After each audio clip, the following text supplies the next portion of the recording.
Welcome back to Following Noah on a Stormlight podcast. This week is episode 155, continuing through Yumi and the Nightmare Painter into part 3. Paul, how are you? I'm great. Wow, it's impressive that we've managed to make our 155th episode about Yumi and the Nightmare Painter. We've really covered every word of the book so far. It's been impressive. I'm proud of us.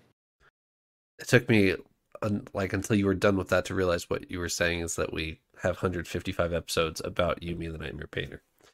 Mm-hmm. Elliot, how are you? I'm, I'm doing great. I'm doing great. Enjoying reading this book. We talked a lot going into it at the beginning how we were excited to read a book that had just come out, on release. And I gotta say, it's living up to the expectation so far. It's been fun to spin some theories in our Discord on it as we read and cover this stuff kind of right after it comes out. So I'm enjoying it. All right. Chapters 19, 20, and 21 for today. Let's roll intro. Elliot, while we're doing intro, could you check what page number chapter 22 starts on for me? Sure.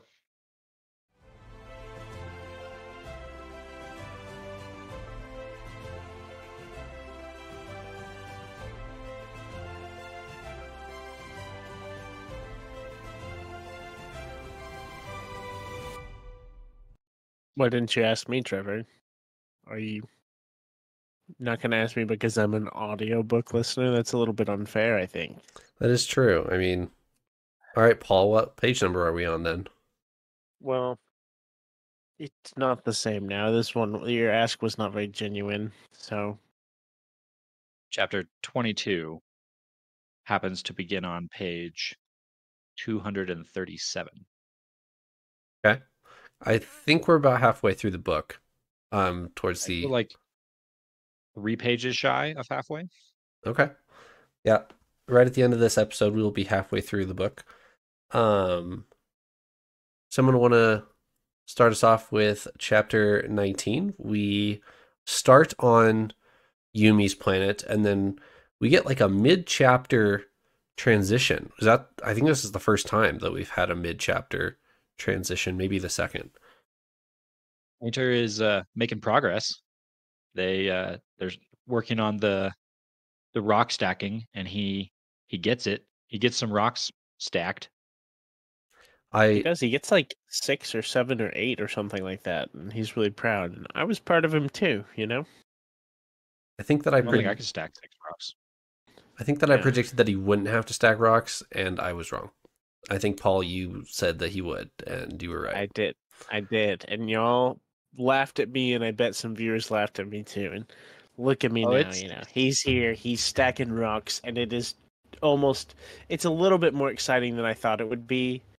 But I'm actually a little bit surprised that we are still stacking rocks. I'm not calling that case closed just yet. Yes, he's stacking rocks. I still think he's going to abandon the stacking rocks in favor of some other way of summoning the spirits. Fair. That we have not seen a spirit yet, and we are well into part 3, so that's true.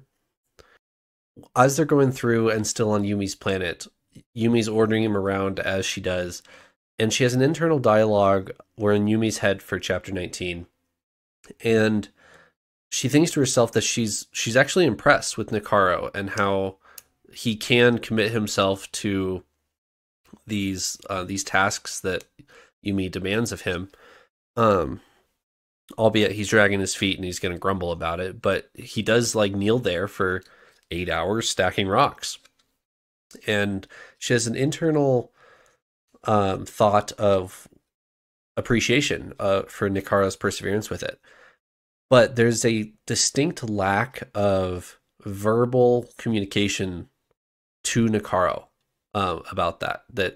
And I think that's significant because I don't think Yumi has ever had a verbal affirmation of this type of thing from her mentors. So why would she give one if she's never received one? So I think it feeds into how Yumi grew up and who Yumi is as a person and what she views as accomplishments. The fact that she didn't laud Nikaro as most people would here, I think. Talked last episode about how Yumi has been bullying Painter in a lot of ways through some of this. And I think you're onto something there, Trevor, in that not only has Yumi not gotten positive affirmation from those around her, I think she's been bullied in a lot of ways. Her warden, Liyun, pretty actively bullies her in a very passive aggressive way. In a very, gaslighting, passive aggressive style of, well, surely in your wisdom you would never suggest something like that, correct? Kind of like that's all out, that's bullying in my book, and I think that could very well be where Yumi's getting it from. Yeah. There's a couple in this chapter and then the next. We get a time frame set. In this chapter, we get the suspension, right? In chapter 19, or is that chapter 21? Chapter 19, right? That Yes. Nikaro is suspended from his job without pay for a month. So we have a time frame. What do you guys think that time frame is? Do you think that's the book, the 1 month time span, or do you think that's something significant is going to happen then and we're going to keep going past that, or do you think that's the whole book? I will actually say I think that sets like a soft timer. It's not going to be this like we have 1 month to figure it out or I'm going to lose my job, and that's like the like pinnacle dilemma, Right. or one of the main dilemmas, right? But I honestly thought this sounded a little silly. I felt like this was Brandon Sanderson's like throw in to explain why, like, to provide a reason why they're to take that like work tension out of the story, if that makes sense. Mm-hmm. So yeah, I think it's going to be a soft timeline of like, okay, they know that they have a month to kind of figure this out and try to get things back to normal, if you will. But it's not like a month is up and, like I could see it going past the month and they like figure out how to either work together more seamlessly or like get Nikaro back physically in his realm, or who knows, I'm not sure that I know or can even guess what time frame we're looking at, because we still don't even quite know what the quest is. Right. We're halfway through the book and we still don't quite know what the objective is. We know we have some threads that our characters are chasing. We know we're trying to get back into our own bodies and we're supposed to help the spirits, but how do we do any of that? I'm not sure that we've gotten too far down that. So is that going to take a month? Is that going to take 6 months? I have no idea. I did notice, though, a month may not be what we think it is. Mm-hmm. Maybe they've told us what a month is. I don't know. But at the beginning of chapter 20, it states that a week is 11 days. So if a week is 11 days, how long is a month? I don't know. That's a good point. I also noticed, I don't remember if it was in chapter 20 or 21, that we get a mention that it is Ash Day.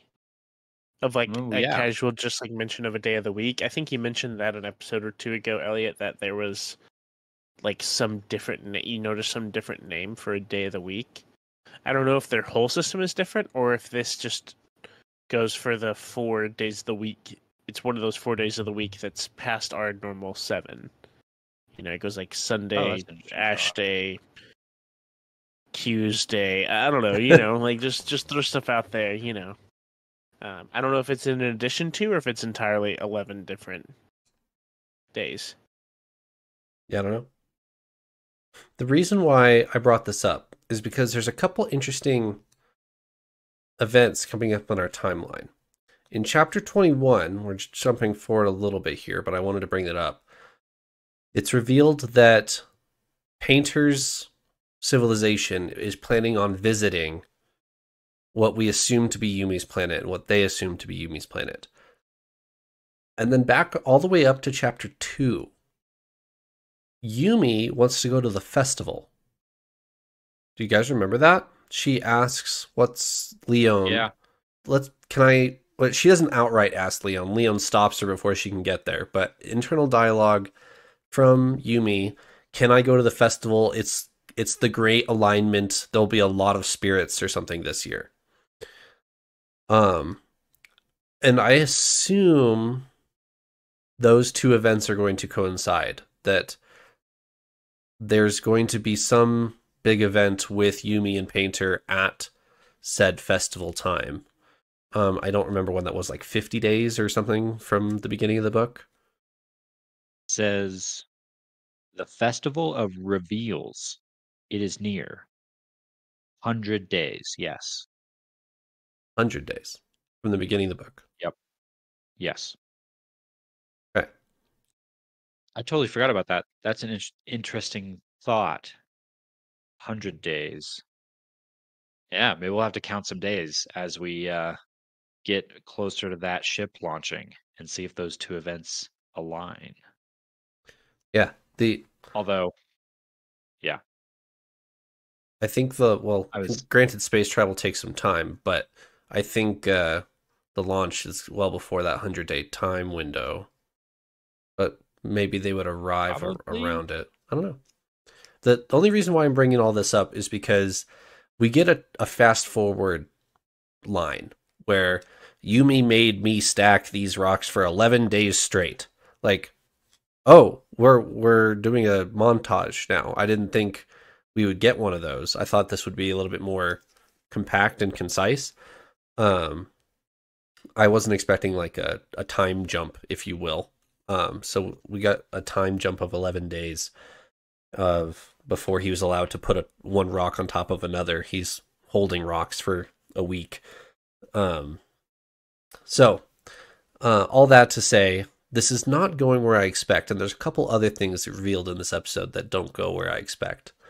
But before we move on too far past chapter 19, what did you guys think of the end of the chapter? There's when they're practicing bamboo, Yumi pulls out Painter's portfolio or reaches for it.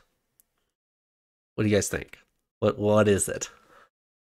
This is the part of the chapter that I've been excited to get to. I've been excited to talk about. So we mentioned before in previous episodes and looking at the other chapters that there's allusion to something in Painter's past, right? I would honestly say also it's not that much. Like it doesn't bring it up that much, but we do get a mention of like Painter saying he used to have this like spark of creativity, right? Or all sorts of things, right? Anyways, we haven't seen Painter act very harshly at all, right? He's like snarky, he's sarcastic, but he gets harsh and really defensive as soon as Yumi picks this up and asks, "What is this?" He says, "Absolutely not. You do not touch that. That is like, more or less like a criminal offense to him." And Yumi, especially being such a rule follower and ritualistic, right? Like it's like, okay, done. Like good rule. They keep saying, "Oh, your world, your rules," right? Like you get to make those calls. But I mean, I feel like we could, as the readers, you know that this is where there's probably something from his past. It's probably a lot of, I don't know. My prediction is that it's filled with gorgeous drawings of his like past, kind of with like a creative spark, or maybe it's a place where he, I don't know, it could even still be like a journal, right? Like it could be kind of him writing out like what's happened before. I firmly believe it is a portfolio of images of paintings, but yeah, but he's obviously very, very emotionally distraught about it, you know. I assume it's a sibling. I assume they are paintings of or for a past sibling. I threw this idea around maybe in episode 1 that there was traumatic loss in Painter somewhere. I assume it's this is my prediction that it's a sibling that he failed to protect, and that's being hinted at. Yeah, then in the next chapter, Nikaros is watching Yumi stack rocks, and he says, or he thinks to himself, she has the passion that I used to have.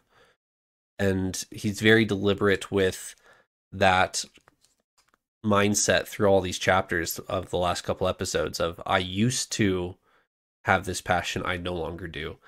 So yes, I do think they are artwork with that has like genuinely good art, and he does know how to do that in his past.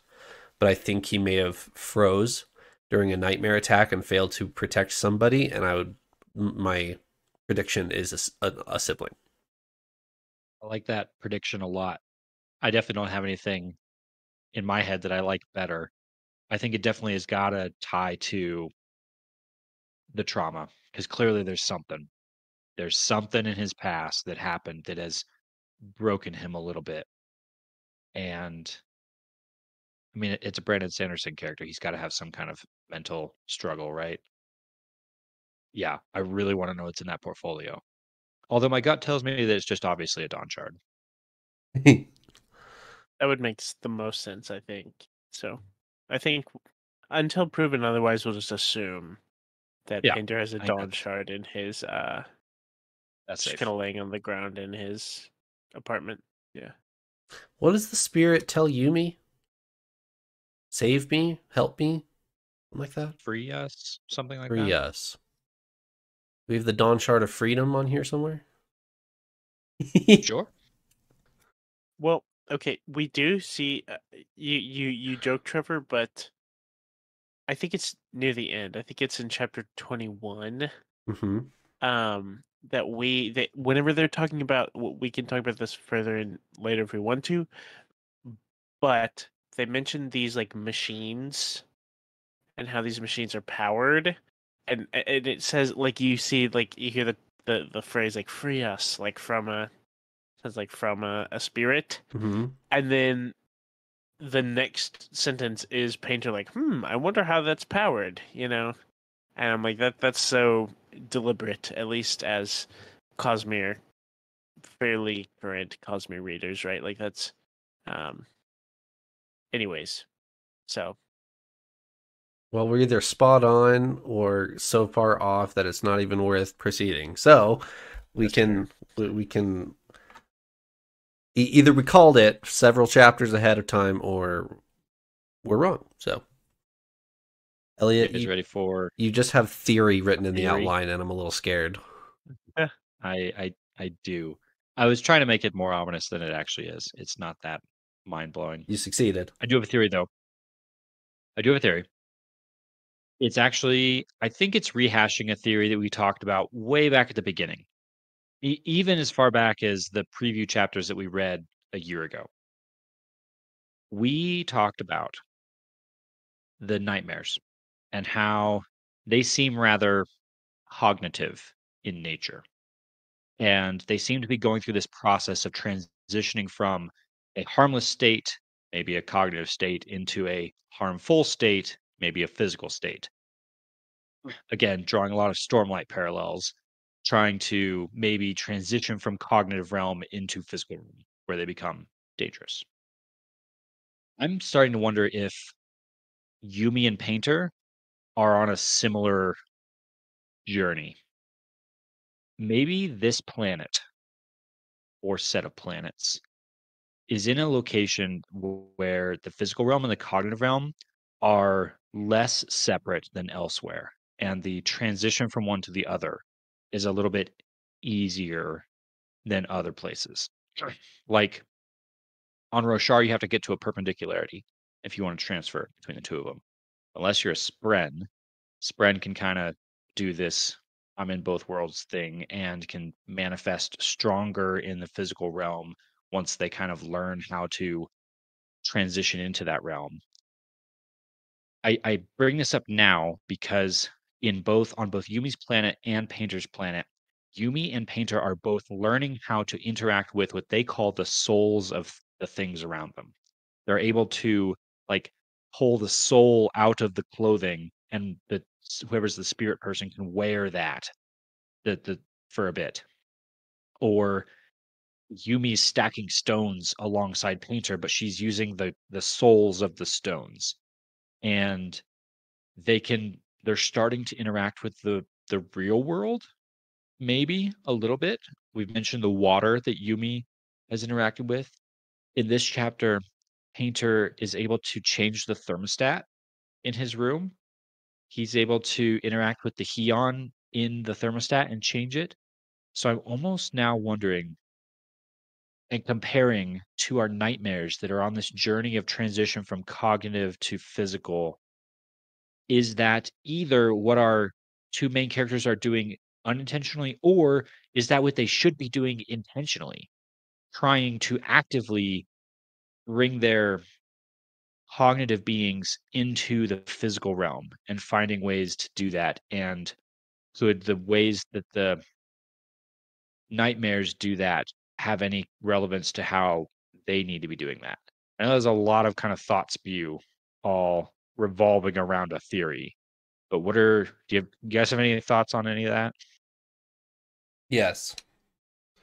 Um, Interesting. I didn't consider. I guess I never considered the fact that this could now be the status quo, and this would never be like solved, and they could just bring both into both worlds and they just swap over back and forth.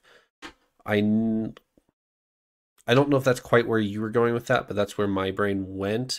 Is that Yeah. take spirit person on the world and just make them physical by interacting with the world. Uh, Capital C perception. Weird. I'd have to That's think about that for a while. that's the thought train that is similar to the thought train I was going down. And yes, what are the implications of the body you're leaving behind on the other planet? I have no idea. But just the comparison of what the nightmares are doing Yeah. to our characters kind of struck me as Painter and Yumi are starting to interact with the world around them a little bit more. That's a good point, Elliot. Where my theory brain really wants this to be attainable right now, I feel, I don't know. Every time I try to think of what's possible in the cognitive realm, it hurts my head a little bit because I'm like, anything is possible as long as you imagine it, right? Kind of thing. But I don't know. Just the way it all interacts, I don't know how it would Like, work. Like how it would what if really work, you know? ideas are popping into my brain as we're talking, as usual, which is what I love about this podcast and being able to talk to you guys about these books. What would happen if Painter tried? I guess this wouldn't work because they're the opposite. I was thinking, what if Painter tried to paint Yumi and use that painting process to solidify her? But it's the opposite, right? On his planet, he's the spirit and she's the physical.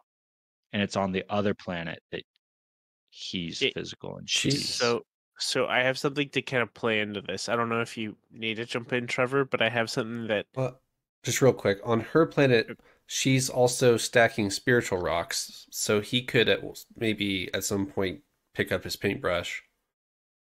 Right. yeah. So I had this, I would call it an intrusive thought earlier. It was like a theory in my head that I was like, oh, no. I'm just going to throw that to the wayside. But with what you're saying, I might as well throw it out there. So we talked about this spaceship going to presumably Yumi's planet. And I forgot what the little festival thing was called on Yumi's planet that she wanted to go to. Do you remember what it was called? Festival of Reveals. The Festival of Reveals, and it was what Yumi says it's like a way to recalibrate or something, or like a way to be with all the spirits or something like that. I wonder, in my head I was like, is that going to coincide? Are they going to arrive? Like, are they going to take this spaceship to Yumi's planet? And on Yumi's planet, it is all the spirits have come, but it is actually just the people of, it is actually just the people of Painter's planet that just arrive on a spaceship. But like, spaceship is so beyond them that it's like the spirits, like, you know, that wouldn't, in my opinion, I don't think that exact depiction would make for a great story. It'd be kind of funny, but so I don't actually believe that, but it made me think about that. I do have one, like, it's not really, I can't really theorize off of it, but I have a question that I'm curious to know what y'all think. And it's down the theory crafting realm. So we were talking about kind of, maybe is there some like, we've seen connectivity between their planets, right? But like, where do these spirits come from, right? Or like all these things. And I'm wondering about these nightmares. Actually, it's kind of bugged me from the start of, are these nightmares an isolated thing? Or something in me has been saying that the nightmares are somehow connected to something on Yumi's planet as well. Okay. I don't have an answer or really a solid theory to throw out as to what that could be. But in my head, I was like, what if somehow the people or the souls or the cognitive shadows or whatever of the people on Painter's planet are the spirits of Yumi's planet, but also like vice versa almost. But that's absolutely, like, I don't think there's any grounding for that whatsoever. These are just the thoughts that have popped into my head, and I had to get it off my chest just to say it, just so I could like voice my brain, but I'm not. I don't think there's any like substantial footing for that in any case. I'm not going to shame you for your wild theory because I'm about to spew two as well. But I will say that you kind of broke my brain there with corresponding spirits on both planets, and I don't know where to go with that, I'll be honest. There's nothing to go with there. My only actual thought was, is there something more to the nightmares? That's basically my thing. Is there more to them? Like, are they just coming from the what's it called? The Shroud. The Shroud. They just general bad creatures that come from the Shroud, like I don't know. Or is there something deeper behind it, I guess? I like the train of thought actually. Just kind of following along the path of the whole the planets are opposites and the planets are linked somehow. It doesn't seem that far of a stretch to me to say the nightmares are linked to something on Yumi's planet or the spirits on Yumi's planet are linked to something on Painter's planet. Now, what exactly are they linked to and what does that mean? I have no idea. But I'm not at all against that line of thinking. All right, ready for crazy theory number 3 or 4, whatever number we're on now? Love it. On Nightmare's planet right now, we have Yumi in Painter's body, visible as Yumi, right? And Painter standing within 10 feet of her or whatever. But I guess by the end of the episode, we're 200 feet or whatever. What would happen if they encountered a nightmare? Like, not like a fully physical nightmare, but like still a cognitive nightmare. Question, would Painter be in danger? So Painter, I think we kind of have an answer to this.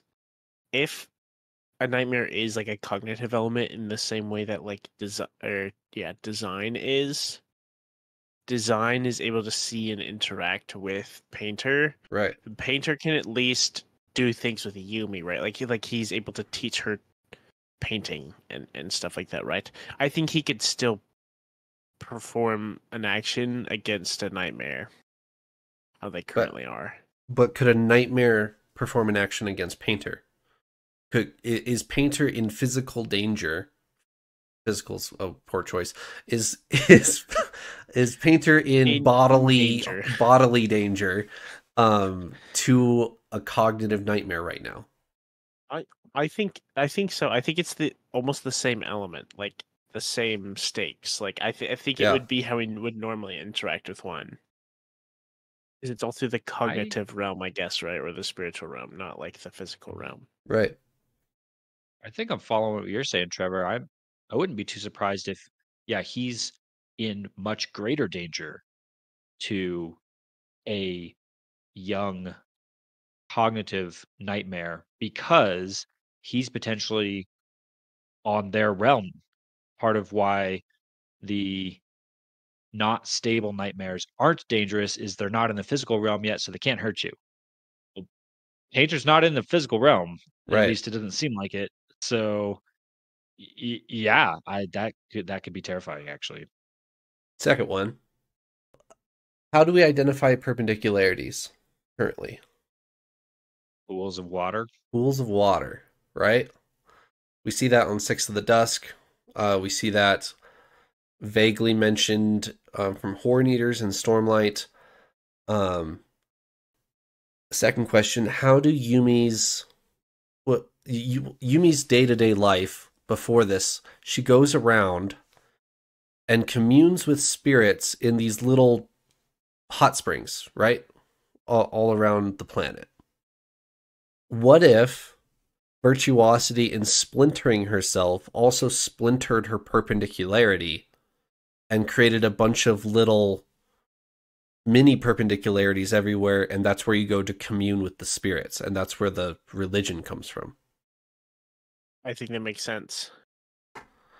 So I wonder if, like Elliot, like you've been saying, the lines between cognitive and physical realm on these planets are way more blurred than Yes. we're giving credit to. On other planets, it's way more visual, like you're in Shadesmar, you're not in Shadesmar. But on this planet, it's like, well, are you here or are you not? Like, it gets really weird, and I wonder if it's because there's perpendicularities, like, wherever there's water. Like, it could be that crazy. Also, sorry, it makes sense with Yumi's character of virtuosity. I think we talked about this in the past of like that shirt. It's like a virtuoso, like great. The dictionary definition is like great skill in music or another artistic pursuit. Right. Right. And stacking rocks is, I would say, another artistic pursuit. And how Yumi was kind of like called out at that at a very young age, like told that from the start. It makes like whenever you think of a virtuoso, it's, I mean, I don't know if this is textbook definition accurate, but my general understanding is it's someone young who just has a very incredible inclination, very incredible like skill set, who's way ahead of everyone else at their age, right? Just incredibly skilled naturally, right? So it makes sense how she's able to do that, and then that makes sense what you're saying, Trevor, of like kind of if it was a splintering that kind of like made these pools go everywhere, then like, yeah. It would also explain why she's so highly invested, because she's spending all her time in these baths everywhere. I'm thinking along the same lines, especially with the water aspect of it. And I wrote down perpendicularity, but I didn't know quite what to do with it. And Trevor, you fleshed out the idea really well there. I like that idea a lot. I'm even thinking back to the stable nightmare that Painter battled. Do you remember what was happening as he's doing all that? Raining. Was it raining? It was raining. Oh, wow. Yep. And so, yes, I like your theory a lot. Wow. Interesting. I didn't think about the rain. And it was like deliberately like the rain washed away his canvas. Uh-huh. Yeah, like it made deliberate note of it was raining. Interesting. Also in this episode, we're getting, I don't know if it's Hoyd or Painter who's, I think it's Painter, who's kind of musing on the fact that what the heck are these nightmares, or is this nightmare doing? By now it should have attacked. And then we get a we get Hoyd mentioning, and it was stalking it outside in the alley, but Yumi didn't see it. Like we get a breaking of the fourth wall there for the reader. So yeah, what the heck is going on with these nightmares? It's really fascinating, actually. It very much is. I'm really curious about it, and I feel like we don't know enough about nightmares other than just Painter's offhand comments about them. But I've gotten the impression just from Painter's thoughts that yeah, they don't usually wait this long. But I have no idea. Yeah, interesting. So another aspect at the end of chapter 20 here, because Yumi is failing at her duties on Yumi's planet, which is Painter is failing at Yumi's duties, the Grand Capital has sent this inventor out with a rock stacking machine. And it's there to help Yumi stack her rocks so that she can do her duty. And so let's get the big question out of the way first. Is the rock stacking machine going to summon the art spread or whatever we're summoning here? Yes or no, real quick. I'm really curious, and I'm basing a lot of thoughts on whether it does or not. Yeah, because we've been comparing these spirits to Spren up until now. So I asked myself the same question on Roshar. If Fabrial was created that could draw a beautiful picture, would creation Spren appear? I don't think so. So are the spirits going to appear for the rock stacking machine? Oh, I think you're right, Elliot. I don't think they would, now that I'm thinking about it more, because it's the thought, the cognitive element that draws them, right? It's not necessarily right. I mean, it says that they're drawn to art, but that could be an easy way of saying like they're drawn to artistry, I guess, right? Like it's the person sitting down and thinking out and like focusing on the art. It's not like a beautiful picture itself. Because if so, you could have a beautiful picture, hang it on your wall, and wouldn't there like almost consistently be some kind of spren around it, right? Or at least nearby. They like hanging out by it, almost like a bug hangs around light kind of thing. So but thinking about it more, I don't think it will. I'm wondering though if we're taking too many Stormlight preconceptions into this, which is why I said true. I will change a lot of opinions based on what's about to happen. Because if the stacking machine does summon the spirits, I'm going to have to change some things in my head about how I think things are working here. So here comes my prediction, and I'm sorry, I'm so confident that this is it, that I am going to be spoiling it for you. That's how confident I am that I am correct here. Okay, so in chapter 20, before the machines roll up, Painter is observing Yumi and stacking her spiritual rocks and sees the passion that she has for her art. And he views it as she is a part of the art display. Watching someone be good at something is part of the art. And viewing someone who's so good at a craft is almost as enjoyable as the craft itself. Like, specifically like a music concert, somebody who is so passionate about the piano, you can tell based off their performance, and that is part of the viewing pleasure of seeing someone play piano, is you can see that they love it so much. And because these are virtuosity spirits, let me read the definition of virtuoso. The definition of virtuoso is a person highly skilled in music or another artistic pursuit. It is not the art, it is the person behind the art. So no, this rock stacking machine will not summon these virtuosity spirits because it is not the art that is summoning these spirits. It is Yumi and her passion for it that is summoning them. So as soon as Painter finds his passion again for painting or whatever is in his portfolio, as soon as he finds that, he will be able to summon spirits. Doesn't matter what he's doing. You think the machine failing to summon the spirits will be enough to point Painter and Yumi down that thought trail to get to where they need to get to, which is Painter rediscovering his spark and performing with passion and summoning a spirit? It will not be... So, Painter rediscovering his passion will not occur on Yumi's planet. Something will happen on Painter's planet that will recover his anxiety or depression or whatever he has here that is blocking his passion, and then byproduct he will have his passion. They won't know why the machine is not able to successfully summon these spirits. That's what I was getting to. Was I agree with you. I think Painter definitely has to find his spark back on his home planet. But will he be able to put two and two together and realize why the they're just watching Yumi and realizing that her passion is part of it, and then watching the machine fail? Will that be enough for it to click in his brain that they have to find the passion? I don't think it'll be as obvious to Painter as it is to me. But you're extremely confident there are no spirits about to show up.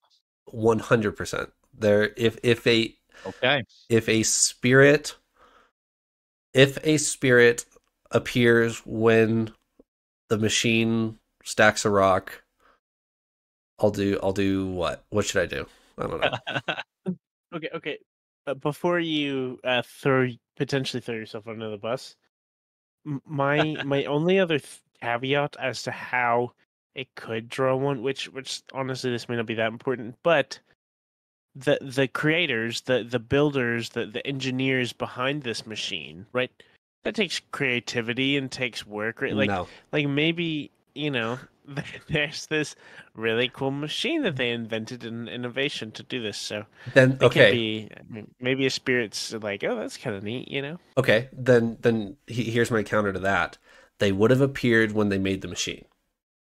You're right. If they poured their heart and soul into it and then tested it, and this is my baby, I have a rock stacking machine, there may well have been spirits summoned at that time because and they're testing it. Oh, it works. That's true. But they're putting the egg before the chicken or whatever. They're putting the chicken before the egg. Anyway, you understand. It was successful back in the capital or whatever, but not because they stacked rocks, but because the engineer was so masterful at that time creating the machine. That would be my counter to that. Fair point. I endorse this message. How do you think the machine's powered? Before they get to look at the machine, they're teleported back over to. So I don't know if Yumi just falls flat on her face in front of when the machine shows up and she passes out, but I don't know how that scene pans out. But how do you guys think they've powered their rock stacking machine? Because there's no Heon lines. They bring up coal powered engines, and Yumi gives him a blank stare. So what do you think is happening here? Is it turbines? Wind turbines, maybe? I think it is a Stirling engine. Okay. Go to Google and type in Stirling engine. You can actually buy these things. I've always wanted to buy one. They make like little desktop versions of them. It is oftentimes either like a flywheel or a piston that runs off of nothing but heat. You light a little candle on one end of it, and it just uses that heat energy to like expand gases to drive a piston. And they're kind of cool. You can pretend like you have a perpetual motion machine sometimes with Stirling engines, because you can hide your heat source and be like, hey, look, it spins forever, but it's actually got like a little heat source inside of it. Stirling engine. That's my theory. I think it's a great theory because they've got a surplus of heat, right? Exactly. Just set it on the ground. It's got that heat coming up from below. It's exactly what a lot of these Stirling engines look like. You just set them on a heat source and they run. Interesting. Too many smart people on this what a Stirling podcast. engine was, yeah. Wow. Is anyone else getting Six to the Dusk flashbacks? Where, like, specifically with this space mission thing, where Six to the Dusk and what's her face? I don't remember her name.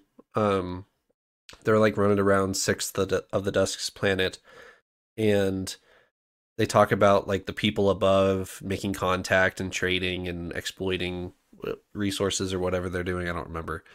And then there's a perpendicularity as well. Anyone else getting flashbacks to Six of the Dusk, or is it just me? I wasn't until I saw you wrote that in the outline. And then I was like, oh, yeah, definitely. Even down to I'm trying to remember that book. We went through it so fast, I don't feel like I remember it so well. At the end of that book, it got down to this dilemma, right, of the higher technology culture coming in and ruining the non-technologically advanced one, Right. more or less, right? Yeah. That's exactly the conversation we've just shifted into in the last 2 chapters here in this book. Up until now, it's been kind of a comparison of religious society compared to non-religious society. And now we've shifted that conversation into technology versus non-technological. Yumi and Painter even have this conversation. Yumi's like, well, what an abomination. It's going to steal all the jobs from all the people.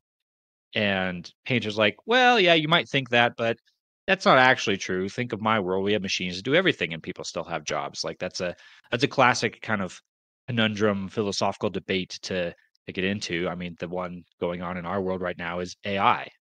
Is AI going to replace everybody's jobs? I personally think no, probably not. Will it change the world? Yeah, absolutely. Will it change the kinds of jobs we do? Probably. But Six of the Dusk, I did not remember that, and now all the light bulbs are flashing. You are absolutely right. There's several things where I kind of feel like these shifts are out of the blue. I didn't see them coming. The machines, the space launch that they talk about in chapter 21. Apparently, Painter's people are planning a launch for the other planet, and it's been postponed. So a lot of the painters, they're like, oh, it'll never happen. It's just one of those things that people talk about. But then Izzy, I think, is the one who's super passionate about it, and she's like, oh yeah, they're gonna launch next week. So and Design asks Nikaro, oh, are you gonna sneak aboard so you can go over to Yumi's planet? And Nikaro's like, no. And then Design's pretty disappointed. So that is where my brain first went, is like, oh, we could just physically bring the two bodies together and that might solve something, but I don't know. I was trying to think about whether that would solve it, actually. When they were having that conversation, I had the same thought was, oh, would that make our situation better or worse? I don't know that it would make it better. It would be weird. If it did fix it and that was the resolution, I would be pretty let down as a storytelling aspect. That it's like, oh my goodness, we have this whole conundrum of like our bodies and whatnot, all the stuff that we've gone through. And then the resolution is, oh, well, my people have made a spaceship and we're going to fly to your planet. And then our bodies will be near each other. And so we'll just be back in our own bodies. That would be a pretty big letdown. But it'd be very strange, because then Yumi could stack rocks in Painter's body, but then jump over to Yumi's body next to, and then she appears as Yumi next to Yumi, and yeah, it gets very strange very quickly. Yes. What doesn't make sense? I totally get it. I'm just not good at explaining it to others. But I totally get it. Elliot, you had a funny reaction to one of these chapters in our Patreon live reaction.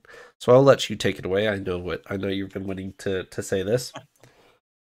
Yes, if you are one of our Patreon supporters at a certain level, I'm not sure which, you can get access to some of the $5 level.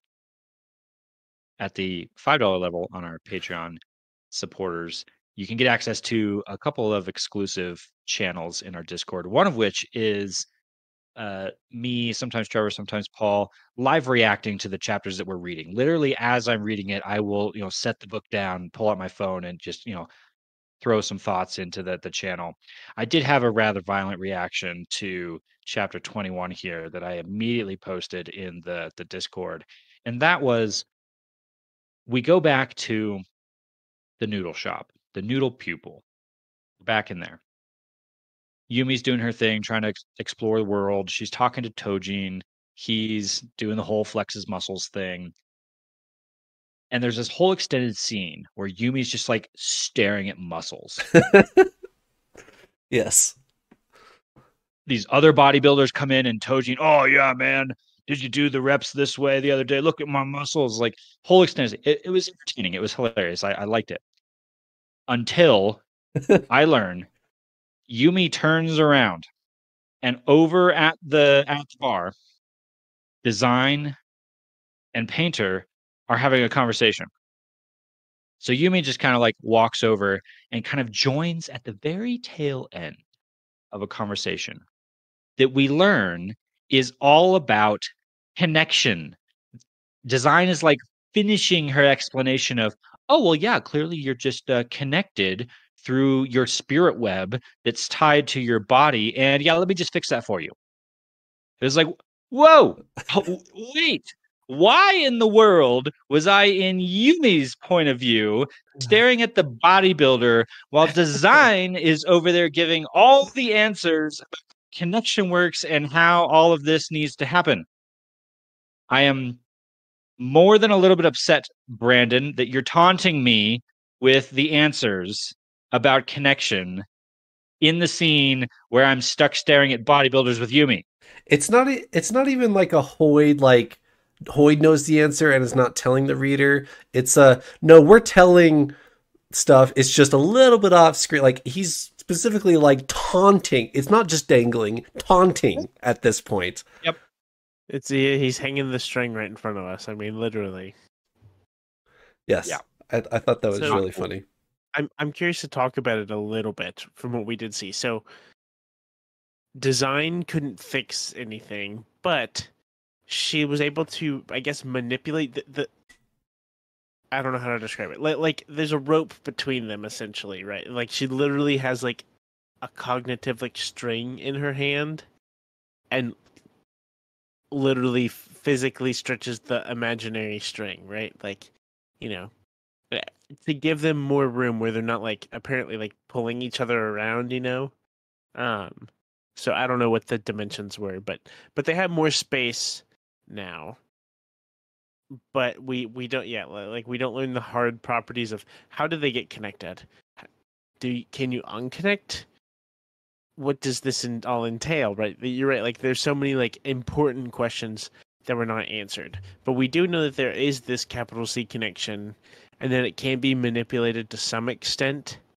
Right. I mean, Design is powerful, right? She's a Spren, but she's like a normal Spren, right? Like she's not like we're not talking about shard levels of power or anything like that, right? Like what all is capable for others who have more power to manipulate connection, right? Like there's a lot. There's a whole lot of stuff we could jump into there, but yeah, I didn't have as violent a reaction as Elliot, but I fully endorse a violent reaction to that. And I wonder if it's two possibilities here. Either we get a better explanation later on in this book, or the reader's not allowed to know yet because of what Dalinar will reveal to us in Stormlight 5. Because what well, what I imagine, Elliot, your reaction would be something that Dalinar would react as well. Like, I need answers to what I could. That is what he's been asking for 2.5 books now.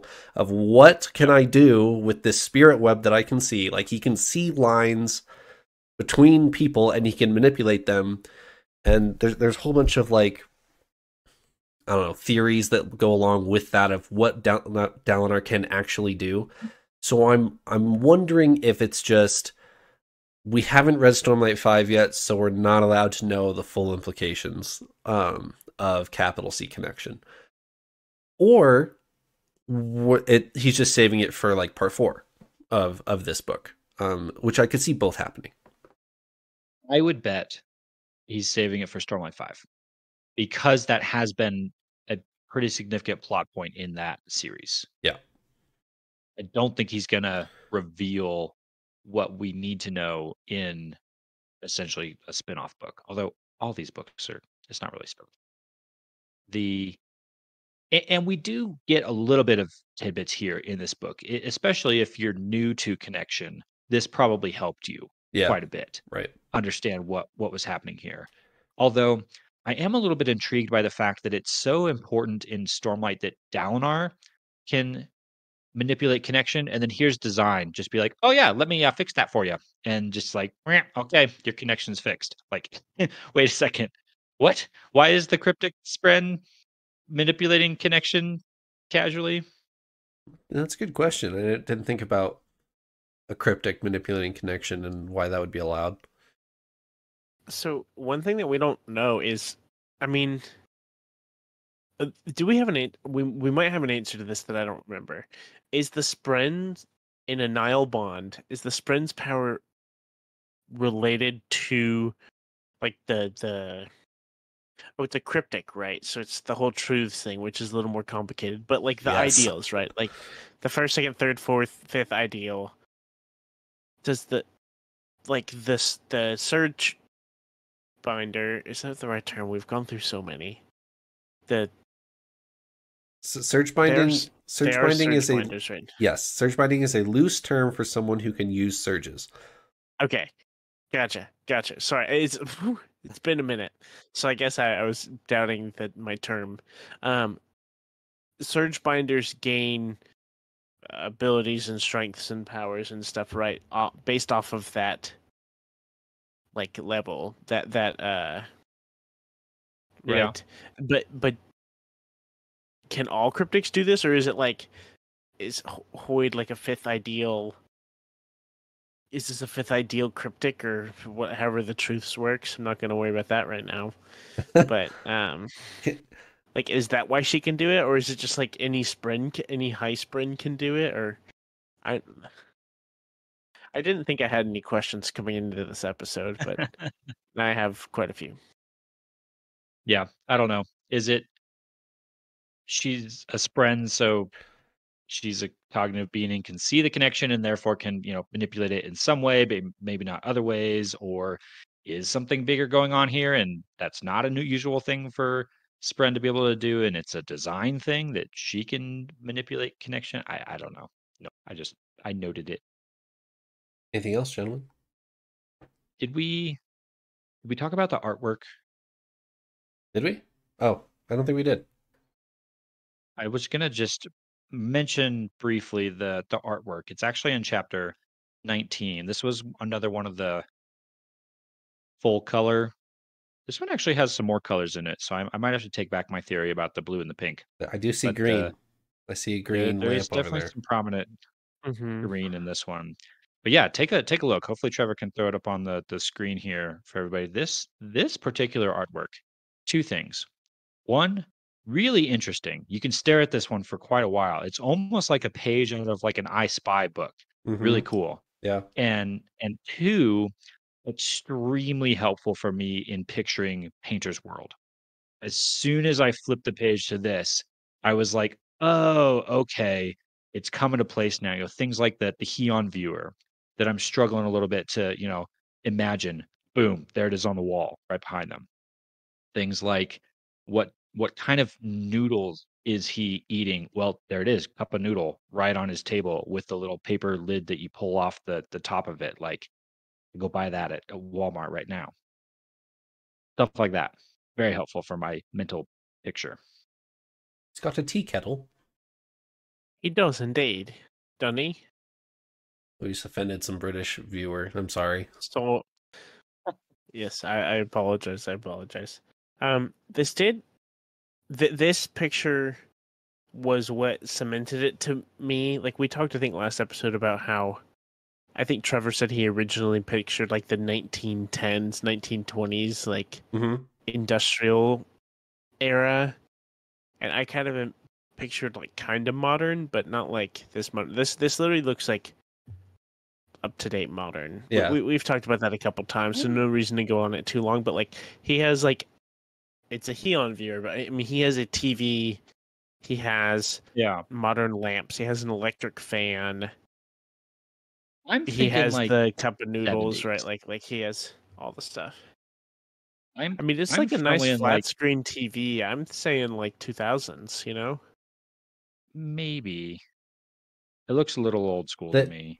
There are a couple things that are, I would also say 70s, but there's also a couple things that I would literally say 2020. Like the cup of noodles on the table, I don't think is the 70s. And the TV is the one that gets me. It's a flat screen on the wall. I mean, albeit it is not filled with like wires and however those big old TVs, whatever those had in them, you know, it's not filled with that. It is like powered by investiture. So I could easily believe that it's the 70s and they just use investiture to do stuff right. Makes perfect sense, you know. So I see what you mean. The style of the lamp is definitely kind of like 70s, 80s, you know, 60s even. Well, what about the trendy little basket on Etsy that he bought on the back shelf back there? I noticed that. I stared at that for a while trying to figure out what that might be.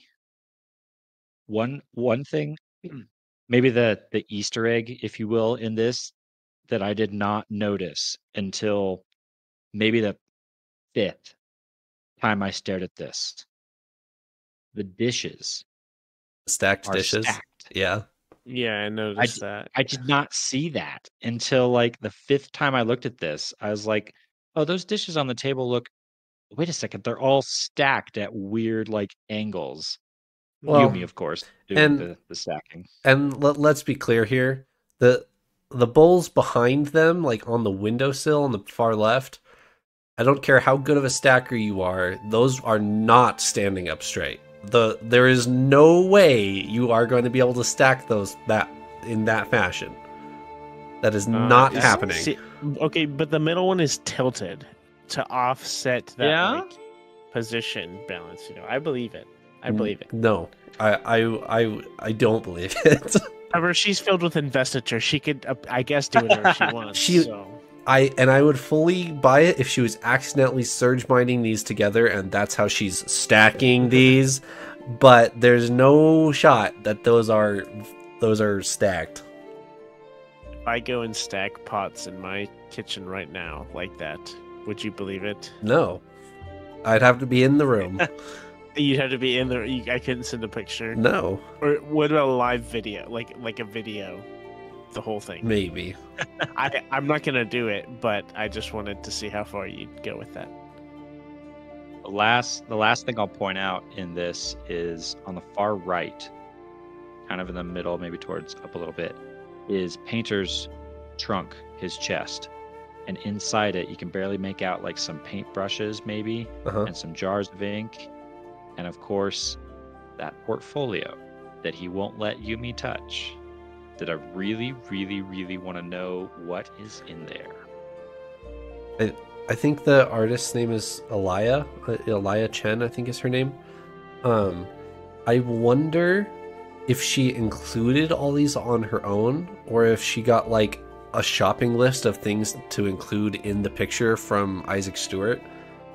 Because there's a lot of very specific things from the book like in this picture. So I wonder if she did that herself, or if that was specific direction that you needed. Like, this needs to be somewhere in the picture, this needs to be somewhere in the picture, that type of thing. That's a good question. you can ask that at Dragonsteel this year. Perhaps. All right. Anything else for episode 155, gentlemen? Covered everything I had. I'm excited to go forward, and we're getting a better picture as time goes on of kind of where our, at least some things that are in the works of timeline and major events that are happening. So I'm excited to read forward and find out more. Yeah. Sounds good. We will reconvene next week. Thanks for joining me, Paul and Elliot. See ya. Bye.